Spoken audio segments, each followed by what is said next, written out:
Hello students, आइए देखते हैं चैप्टर 5 की एक नई हेडिंग, डाल्टन का आंशिक दाब का नियम। डाल्टन का आंशिक दाब का नियम, ध्यान से आप समझिएगा। मैं मनीष गुप्ता अपने चैनल में आपका स्वागत करता हूं। तो ध्यान समझिए स्टूडेंट्स, डाल्टन का आंशिक दाब का नियम क्या है। इस नियम को जॉन डाल्टन ने सन 1801 में प्रतिपादित किया था। ठीक है, तो डाल्टन का आंशिक दाब नियम जो है वह जॉन डाल्टन के द्वारा 1801 में प्रस्तावित किया गया। इसके अनुसार अन्योन्य क्रिया से विहीन गैसों के मिश्रण का कुल दाब प्रत्येक गैस के आंशिक दाब के योग के बराबर होता है। ठीक है, तो इस नियम में यह बात कही गई है कि गैसों के बीच में कोई भी अन्योन्य क्रिया न हो। गैसों के बीच में कोई अन्योन्य क्रिया न हो, अर्थात अन्योन्य क्रिया से विहीन गैसों के मिश्रण का कुल दाब। कई गैसें हैं, उनका मिश्रण है, तो गैसों के मिश्रण का कुल दाब जो होगा वो प्रत्येक गैस के आंशिक दाब के योग के बराबर होगा। ठीक है, उस गैसों के मिश्रण में जो भी गैसें होंगी सबका आंशिक दाब को जोड़ेंगे, जोड़ने के बाद जो योग करने के बाद जो मान आएगा वही उस मिश्रण का कुल दाब होगा। ठीक है, तो अन्योन्य क्रिया से विहीन गैसों के मिश्रण का कुल दाब प्रत्येक गैस के आंशिक दाब के योग के बराबर होता है। अर्थात वह दाब जब इन गैसों को ताप के समान परिस्थिति में समान आयतन वाले पात्र में अलग अलग बंद किया जाता है, प्रत्येक गैस द्वारा उत्पन्न किए गए दाब को आंशिक दाब कहते हैं। ठीक है, इसमें आप देख रहे हैं कि वह दाब जब गैसों को ताप के समान परिस्थिति में, सभी गैसों का परिस्थिति क्या होनी चाहिए, ताप का समान होनी चाहिए। सभी गैसें जो हैं समान आयतन वाले बर्तन में रखी होनी चाहिए। ठीक है, पृथक पृथक बंद किया जाता है। उस समय प्रत्येक गैस द्वारा उत्पन्न किए गए दाब को आंशिक दाब कहेंगे। ठीक है, जब ताप और दाब के समान परिस्थिति में समान आयतन वाले बर्तन में अलग अलग गैस को बंद किया जाएगा, उस समय प्रत्येक गैस द्वारा उत्पन्न किए गए दाब को आंशिक दाब कहते हैं। गणित के रूप में कैसे इसको कहेंगे, देखें ध्यान से। गणित के रूप में गैसों का कुल दाब पी टोटल अलग अलग गैसों के आंशिक दाब के योग के बराबर होगा। ठीक है, तो यह पहले गैस का आंशिक दाब P1, दूसरे का P2, तीसरे का P3, P4, इस तरह से गैसों का आंशिक दाब लिख के और ऐड कर देंगे। उनका जो योग आएगा वही गैस का कुल दाब होगा। P कुल बराबर P1 plus P2 plus P3 plus dash dash स्थिर ताप और स्थिर आयतन पर। ठीक है, तो स्थिर ताप और स्थिर आयतन पर गैसों के मिश्रण का कुल दाब जो होता है वह अलग अलग गैसों के आंशिक दाबों के योग के बराबर होता है। ठीक है, तो इस तरह आप एक गणित के रूप में लिख सकते हैं, जहाँ P कुल जो है गैसों के मिश्रण का कुल दाब है तथा P1, P2 और P3 जो हैं गैसों के आंशिक दाब हैं। गैसों को समांतर जल के ऊपर एकत्र किया जाता है। गैसों को नॉर्मली रूप से इकट्ठा करना हो तो गैसों को नॉर्मली रूप से जल के ऊपर एकत्र किया जाता है। अब जब गैसों को जल के ऊपर से एकत्र किया जाएगा तो इसमें नमी भी होगी, अतः ये नम होती हैं। ठीक है, अब इन गैसों को क्या कहेंगे, नमी युक्त गैस कहेंगे। नमी युक्त गैस जिनमें जल वाष्प भी होता है के वाष्प दाब में से जल वाष्प दाब घटाने पर शुष्क गैस के दाब की गणना की जा सकती है। ठीक है, जो नमी युक्त गैस है इसमें से अगर जल वाष्प दाब को घटा दिया जाए तो हमें शुष्क गैस का दाब प्राप्त हो जाएगा। गैसों को सामान्यतः जल के ऊपर एकत्र किया जाता है, अतः यह नम होती हैं। नमी युक्त गैस जिनमें जल वाष्प भी होता है के वाष्प दाब में से जल वाष्प दाब घटाने पर शुष्क गैस के दाब की गणना की जा सकती है। जल वाष्प द्वारा लगाए जाने वाले दाब को जली तनाव कहते हैं। जल वाष्प के द्वारा लगाए जाने वाले दाब को जली तनाव कहा जाता है। ठीक है। विभिन्न ताप पर जल के जली तनाव को सारणी 5.3 में दिया गया है। ठीक है। तो यहाँ पर एक टेबल बना हुआ है जिसमें अलग अलग ताप पे, दाब पे, ठीक है, मान दिया गया है। टेम्परेचर आप देख रहे हैं और उनके दाब का मान भी यहाँ पर दिया गया है। जली तनाव अर्थात वाष्प दाब का मान भी दिया गया है। ठीक है। गैस का शुष्क दाब निकालने के लिए सूत्र है P शुष्क गैस बराबर P कुल माइनस जली तनाव। ठीक है। P ड्राई बराबर P total minus P wait.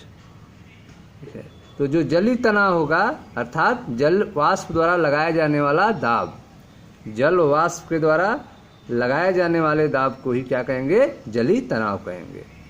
अलग अलग ताप पे जल वाष्प का दाब यहाँ दिया गया है अर्थात जली तनाव का मान दिया गया है टेबल में। P शुष्क गैस बराबर P कुल माइनस जली तनाव। ठीक है। अब जो है आंशिक दाब जो है गैसों का उसको मोल अंश के रूप में व्यक्त करेंगे और डाल्टन का नियम फिर स्थापित किया जाएगा। तो मोल अंश के रूप में आंशिक दाब, मोल अंश के रूप में आंशिक दाब हम लोग निकालेंगे और इस पर डाल्टन का नियम अप्लाई करेंगे। माना ताप T पर V आयतन वाले पात्र में 3 गैसें जिनके आंशिक दाब क्रमशः P1, P2 तथा P3 हैं रखी गई हैं। ठीक है। कैपिटल T ताप पर कैपिटल V आयतन वाले बर्तन में 3 गैसें हैं जिनकी आंशिक दाब क्रमशः स्मॉल P1, स्मॉल P2 तथा स्मॉल P3 हैं। अब आदर्श गैस समीकरण PV बराबर nRT से प्रत्येक गैसों का हम आंशिक दाब निकालेंगे। तो P बराबर nRT है तो P बराबर हो जाएगा nRT बटा V। P बराबर क्या होगा? nRT बटा V। तो अब यहाँ पर P1 पहले गैस के लिए P1 बराबर तो N1 RT बटा V, P2 बराबर दूसरे वाले के लिए N2 RT बटा V, तीसरे वाले के लिए P3 बराबर N3 RT बटा V। ठीक है। जहाँ N1, N2 और N3 गैसों के मोलों की संख्या है, 3 गैस लिए हैं तो N1, N2 और N3 जो है वो गैसों के मोलों की संख्या है। P1, P2, P3 जो है गैस के आंशिक दाब हैं और R, T और V तीनों गैस के लिए फिक्स है। ठीक है, निश्चित है। अब डाल्टन का नियम के अनुसार P कुल जो होगा वो अलग अलग गैसों के आंशिक दाब के योग के बराबर होगा। तो P कुल बराबर P1 plus P2 plus P3। P1, P2, P3 का मान है 25, 26, 27 में। इसको यहाँ पे रख दें, रख के सॉल्व करें, P टोटल निकालें। P कुल बराबर P1 plus P2 plus P3। P कुल बराबर P1 का मान N1 बटे RT बटा V, N1 RT बटा V प्लस P2 का मान N2 RT बटा V प्लस P3 का मान N3 RT बटा V। RT बटा V तीनों में है तो कॉमन हो गया। P कुल बराबर RT बटा V कॉमन हो गया, इन ब्रैकेट हो गया N1 धन N2 धन N3। समीकरण नंबर 28। ठीक है। तो यह समीकरण नंबर 28 हो गया कि P कुल बराबर इन ब्रैकेट N1 धन N2 धन N3 इंटू RT बटा V। P1 को P कुल से भाग देने पर, अब हम P1 को P कुल से भाग दे रहे हैं और वैल्यू निकाल रहे हैं। P1 को P कुल से भाग देने पर हम पाते हैं कि P1 बटे P कुल मतलब P टोटल, P1 बटे P टोटल। P1 का मान कितना है? तो P1 का मान है N1 RT बटा V, N1 RT बटा V P1 का मान था समीकरण 25 में। तो P1 का मान रखें N1 RT बटा V।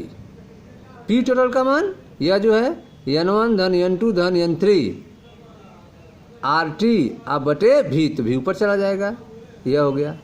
तो P1 बटे P टोटल की वैल्यू हो गई। RTV से RTV कैंसिल हो गया, बच गया P1 बटे P टोटल बराबर N1 बटे N1 धन N2 धन N3। ठीक है, अब हम मानते हैं N1 धन N2 धन N3 बराबर N के, तो हो जाएगा N1 बटे N। तो P1 बटे P टोटल बराबर हो गया N1 बटे N। ठीक है, अब जो है N1 बटे N बराबर हो जाएगा X1 के, जहाँ X1 को पहली गैस का मोल अंश कहते हैं। X1 को क्या कहते हैं? पहली गैस का मोल अंश कहा जाता है। किसको कहा जाता है? X1 को। ठीक है, तो क्या हो गया सूत्र? P1 बटे P टोटल बराबर X1 या P1 बटे P टोटल बराबर N1 बटे N। ठीक है, P1 बटे P टोटल मतलब P कुल बराबर X1। तो P1 बराबर क्या हो जाएगा? तो P1 बराबर हो जाएगा आपका त्रियक गुणा P कुल इंटू X1। पहली गैस का आंशिक दाब कितना निकला? P कुल इंटू X1, जहाँ X1 क्या है? X1 है पहली गैस का मोल अंश। X1 जो है पहली गैस का क्या है? मोल अंश है।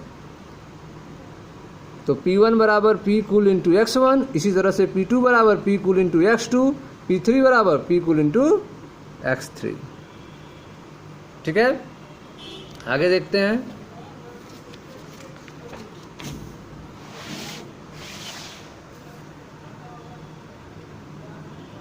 अतः P1 बराबर X1 इंटू P कुल। इसी प्रकार अन्य दो गैसों के लिए हम लिख सकते हैं P2 बराबर X2 इंटू P कुल, P3 बराबर X3 इंटू P कुल।